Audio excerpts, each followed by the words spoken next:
This is CGTN, China Global Television Network.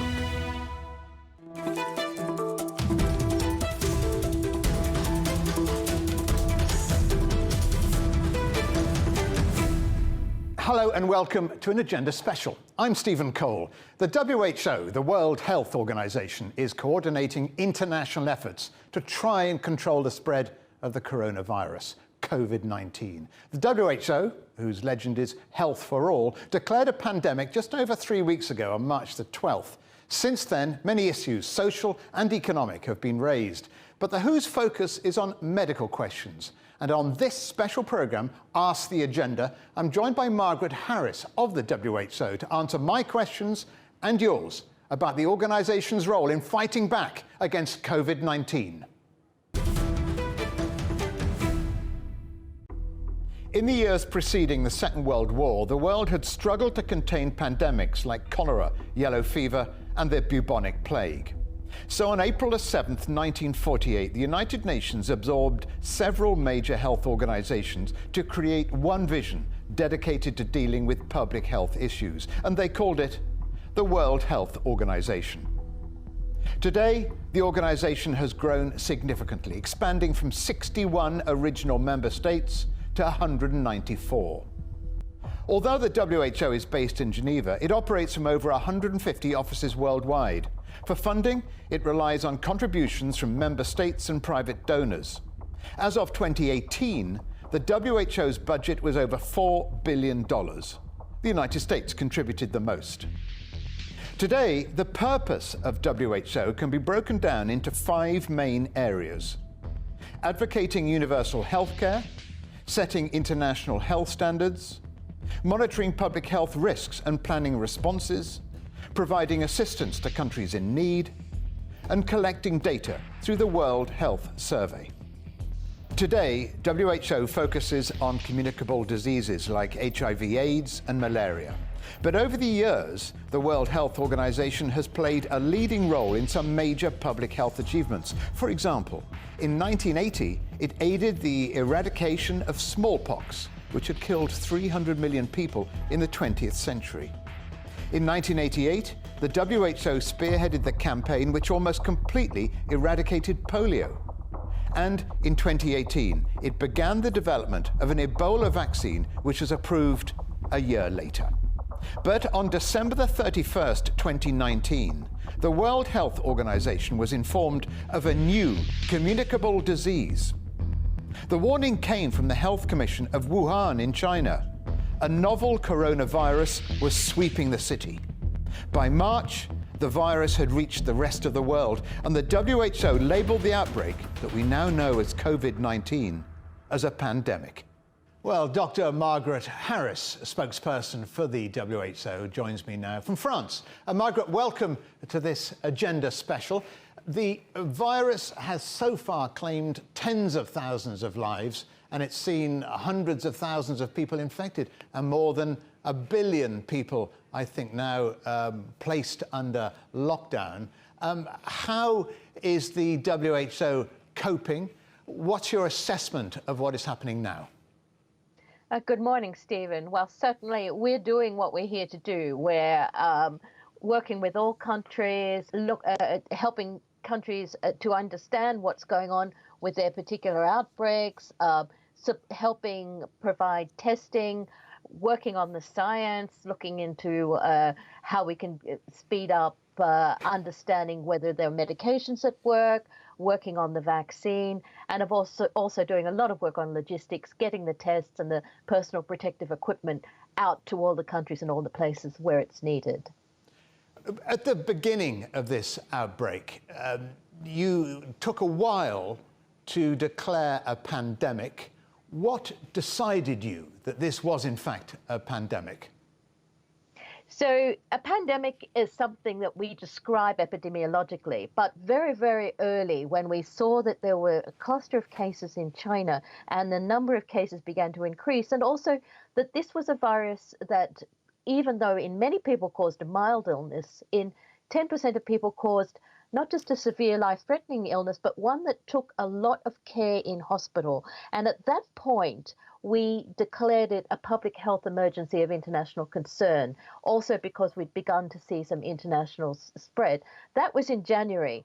But it is clear that the world didn't really understand the seriousness of this until it was characterized as a pandemic. And by a pandemic, we mean large outbreaks with community spread in more than one part of the world. And that was what was really going on in March when we described it as a pandemic.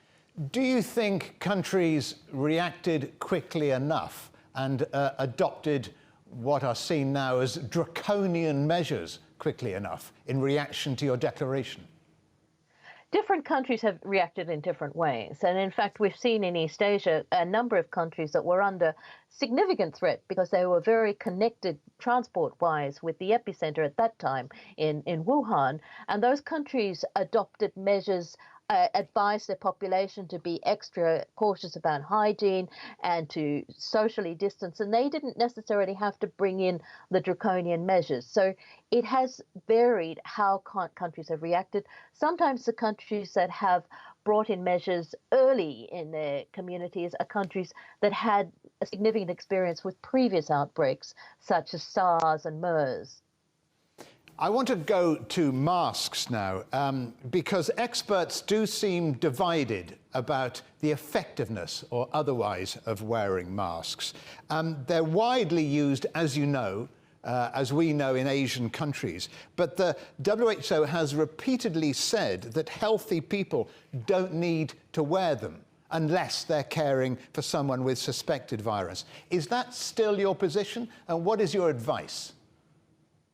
So there are several issues around masks, and as you quite rightly say, it's a cultural norm in many countries in East Asia, and people in East Asia are used to the wearing of masks. Now, one of the big issues right now is not so much whether or not it protects, but who needs to be wearing them. And at the moment, we do know that healthcare workers need masks in order to protect themselves from direct exposure to the virus when they're doing a lot of procedures that will increase the amount of virus. So they are the number one group. And one of the concerns is there has been a little bit of panic buying of masks. So it's been difficult to actually supply healthcare workers with that necessary protection. Now, for people in the community, indeed, if they're looking after someone sick or if they're sick themselves, they should be wearing a mask.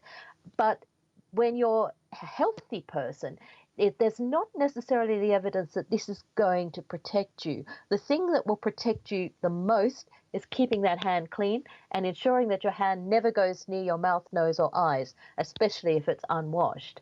So that's why we really emphasize the hand hygiene. But we don't say you shouldn't wear a mask. We just simply say that there are sort of people who need to wear masks the most. What about the other issue from masks is social distancing? Does the WHO support more radical, perhaps more coercive methods of social distancing? So social distancing, again, is another very important strategy because it's clear it's a droplet spread. So if I'm at a good distance from you, even if you've got the virus and you're dropping the spread, if I'm staying well away from you, 2 meters or more, and I'm being very careful about my hand hygiene, I should be well protected. Now, it's a hard thing to do. It's a hard thing for people to understand that keeping that 2 meters away, that's not easy. So quite often countries have resorted to measures, lockdowns, different social strategies to make it just physically impossible for people to be close together. Now, I want to go back to the global response, Margaret, if I may, because this week the German president, Frank-Walter Steinmeier, has called for what he calls a truly global alliance alongside leaders from Jordan, Singapore, Ethiopia. Would a global response, you think, have been more effective in reducing the number of cases? Certainly, whenever countries work together, and that is very much part of our role, that's very much part of what the United Nations is there for. The more we work together, the more we share data, the more we share information, and the more we trust each other and really assist each other, the better chance we have of beating this virus. So just one comparison now, sticking with the German example. I read this week that in Germany, 0.6 of coronavirus cases result in deaths. But across the Alps in Italy, that figure is about 10%. Why the difference? So these are the things that certainly will take a lot of analysis, and these will be really important lessons for us all to understand. Now, some of the theoretical possibilities are if you've managed to keep your outbreak, if you've tested very widely and you really know who's got the virus and you've managed to slow down your rise in cases and you've kept your capacity for caring for those people who are severely ill, and you've really ensured that you've got the teams of health workers, then you've got a better chance of getting the people who are severely ill through their illness and not dying. It can also be age structures. It can be who was affected. So there are many, many factors that lead to different levels of mortality in different societies and communities. Margaret, we're going to stay with this German connection on the subject as well of government's responses to COVID-19, and we're looking at the UK response because we have a question now from one of our viewers, a German, but here in the UK. My name is Martin and I'm German but living in the UK. And my question for you is, how does it come that the UK government is so badly prepared compared to the German government, for instance, when it comes to COVID? So everyone back home is getting tested, there are testing pods everywhere,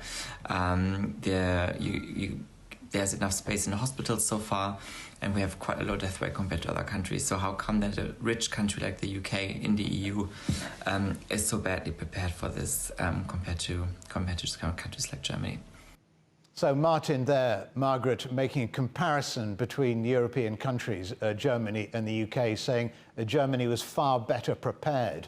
In your experience, are some countries far ahead of the curve? So again, we don't go in for beauty contests comparing one country with another, but we do look at strategies that have worked. And certainly just with this outbreak, not just with this outbreak, but with things like Ebola, we have seen wherever a country is well prepared, when they've put things in place, when they've got their strategies going, they tend to respond, they tend to have a response that works better and leads to less overall problems. So we saw this specifically with Ebola. We had a very bad outbreak in the Democratic Republic of Congo, and some cases were imported to Uganda. They shut it down immediately because they were prepared. So certainly being prepared is the thing that will help any country most effectively. Margaret, thank you for the moment. We're going to take a quick break. But coming up afterwards, Margaret will be back answering more of your questions from around the world. So stay with us here on this special episode of Ask the Agenda.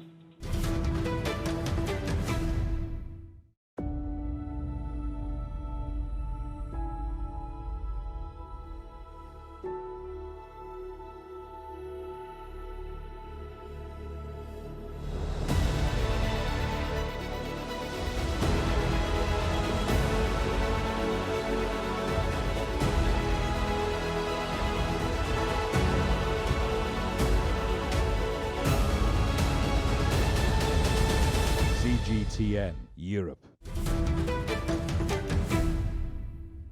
And welcome back to this Agenda Special, where we're talking to the World Health Organization's Dr. Margaret Harris.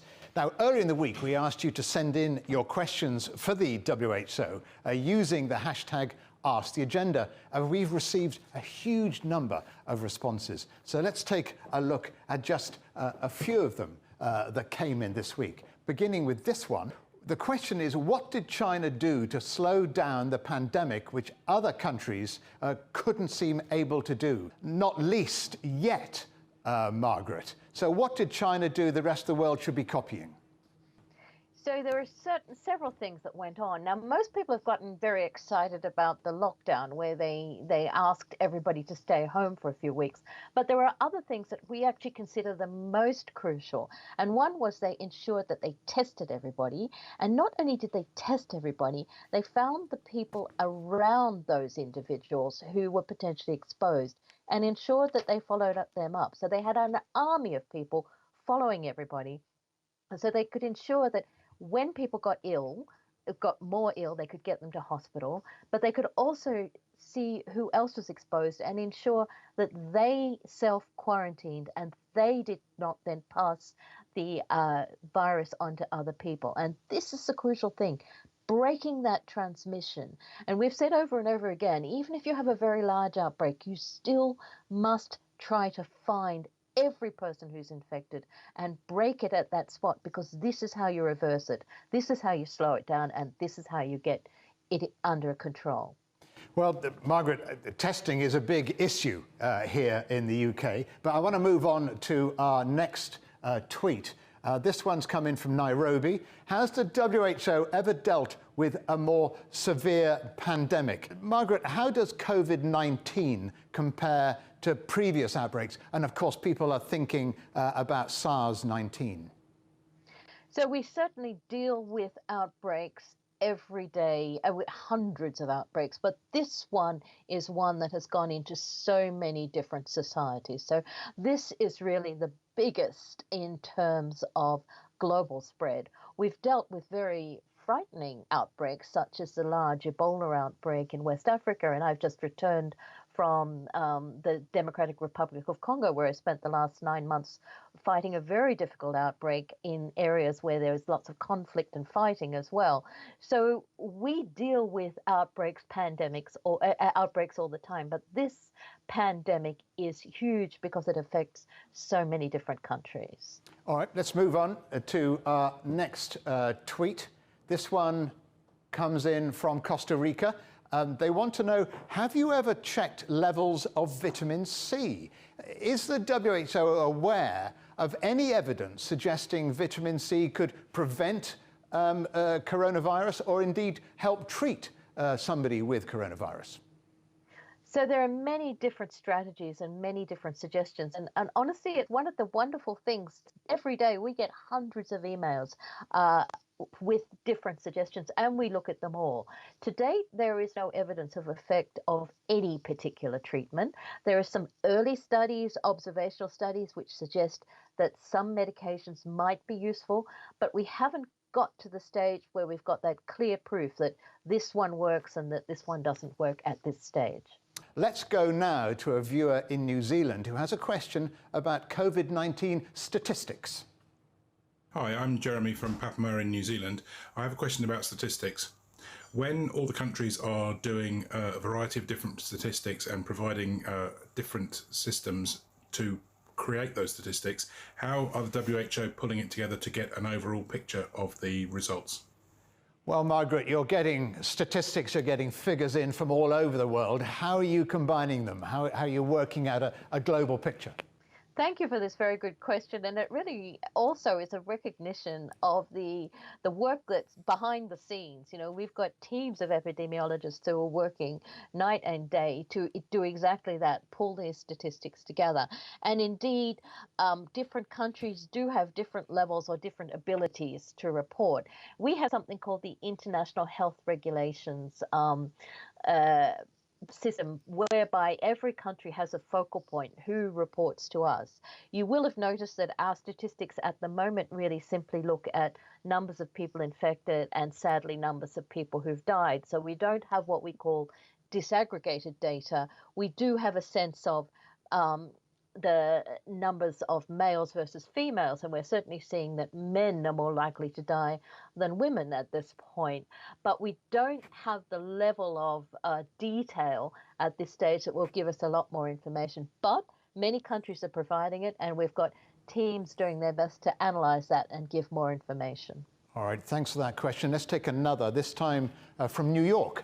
And this viewer has a question about the WHO stance on border restrictions. I'm Tash, I'm living in New York, and my question to the WHO is As an expat living overseas, we're obviously wondering about the future of international travel.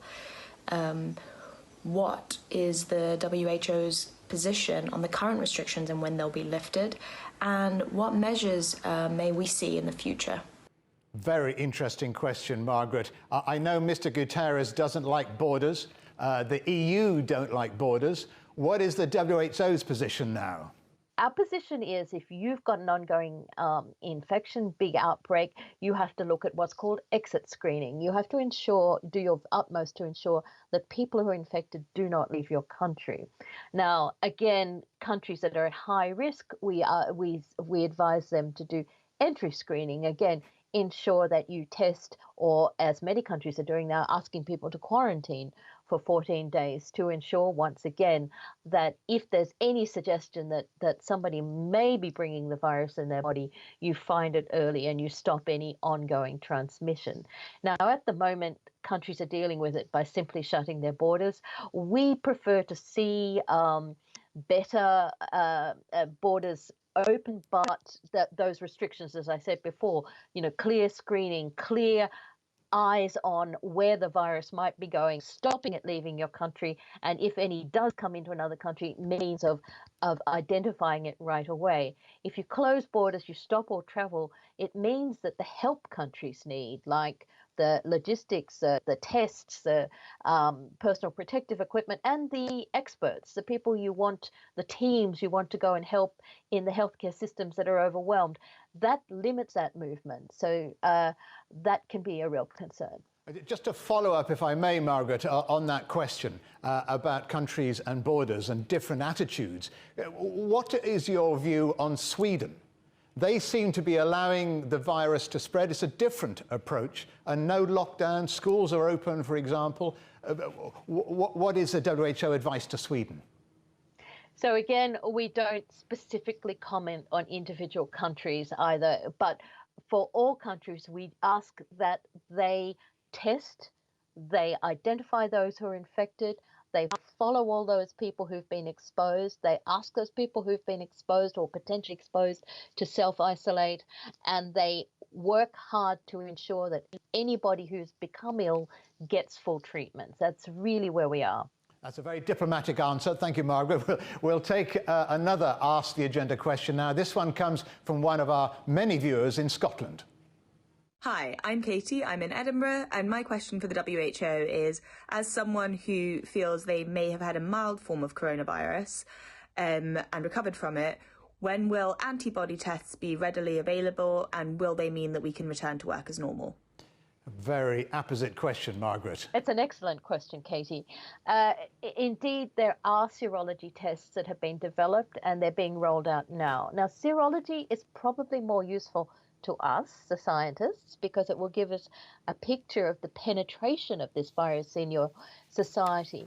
It will not necessarily tell you if you're protected, unfortunately, because this particular family of viruses induces antibodies for sure, but we're not sure how long that protection lasts.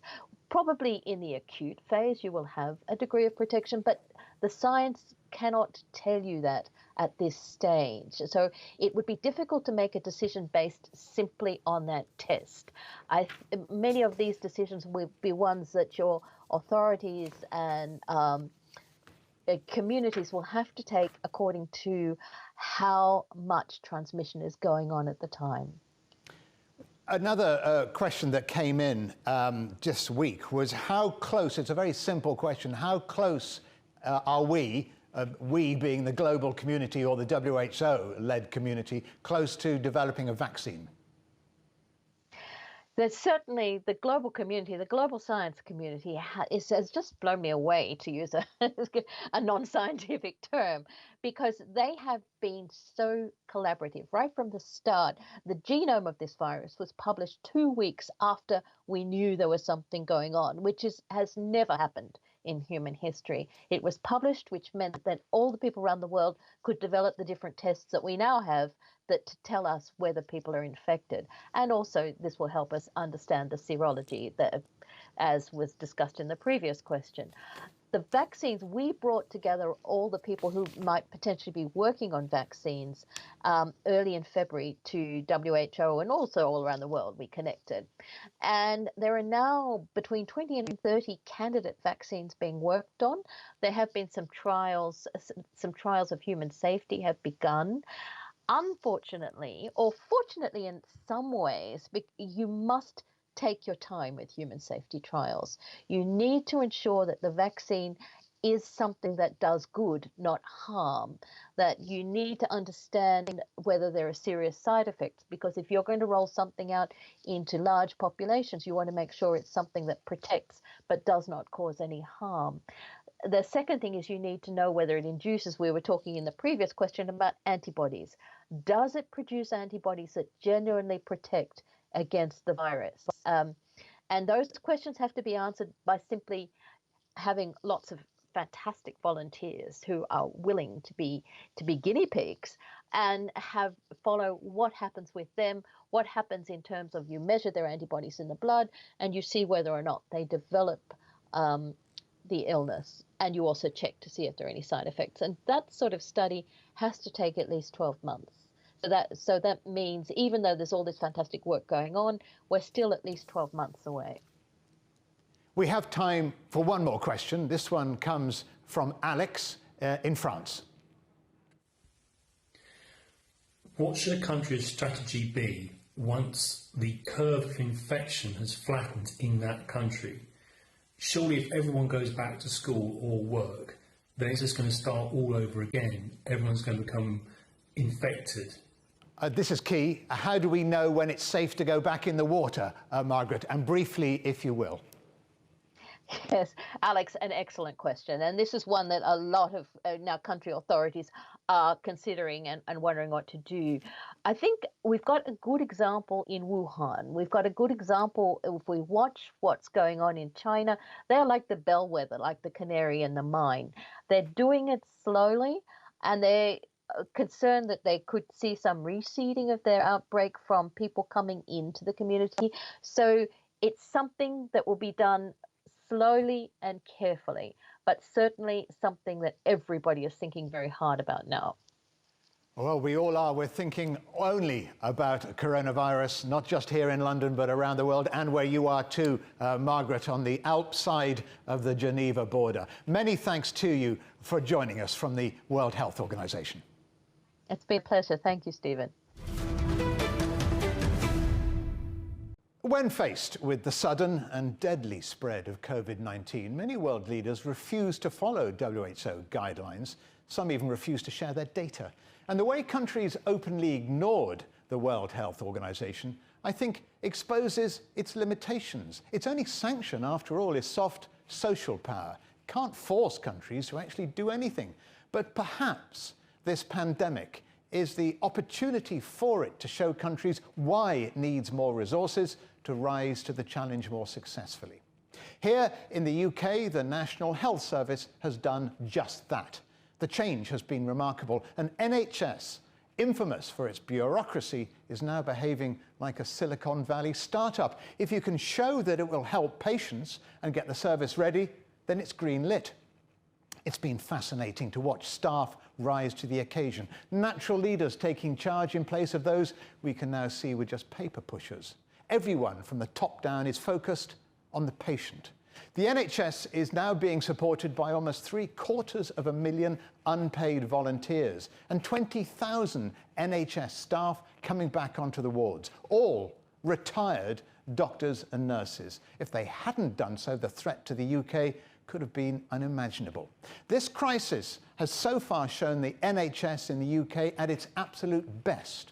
Like the NHS, the World Health Organization needs more money and will be in a good position to ask for it, both during and after this crisis. In the next few months, the WHO's role in supporting poorer countries in their response to the disease will be crucial as infections continue to rise in sub-Saharan Africa and Southeast Asia, where resources are sometimes limited.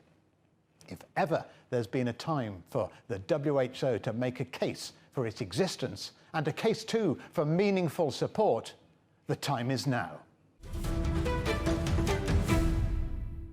Coming up on a future agenda, banding together, how the governments of the world are joining up to try and fight COVID-19. But for now, that's all from the agenda this week. Don't forget you can get more agenda content on Facebook, Twitter, and indeed YouTube. And thank you for all your questions. Do keep them coming in with the hashtag #AskTheAgenda. But for now, from me, Stephen Cole, and all of the Agenda team here in London, it's goodbye.